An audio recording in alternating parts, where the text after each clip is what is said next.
kun raja on ollut sulkeutunut. Tämä oli se joukko, mikä siinä raja-alueella oli jo kauan sitten. Ja on totta, että Kainuun alueen rajavaltuutettu on kirjallisella ilmoituksella ilmoittanut kollegalleen, että noudatetaan yhteisiä sopimuksia, korostanut yhteisten sopimusten noudattamista. Onko sieltä tullut, että nyt noudatetaan? No, minulla ei ole tiedossa niitä vastauksia tällä hetkellä.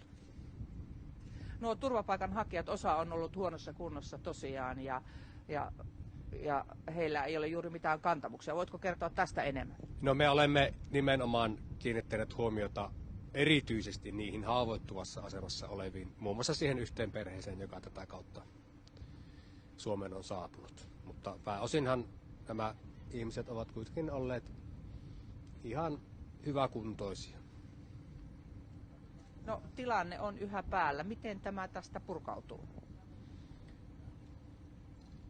Kuten sanoin, niin tavoitteena on saada tämä ilmiö loppumaan. Jäämme seuraamaan tilannetta.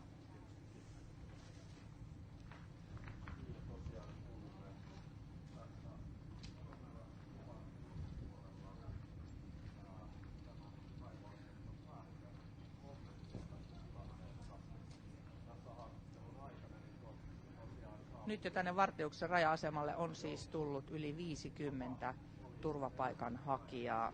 Pääosa heistä on tullut Somaliasta, mutta muitakin kansallisuuksia on ollut joukossa.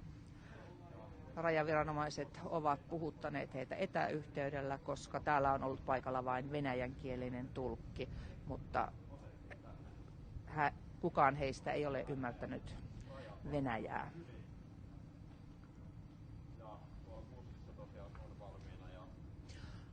Nyt molemmin puolin rajaa osa sitten jäi tulematta rajan yli. Monet pelkäsivätkin, että miksi raja on suljettu ja tuleeko tämä sulkeutumaan nyt kokonaan. Toiset olivat sitä mieltä, että rajaa pitäisi sulkea, että tämä ilmiö saadaan loppumaan.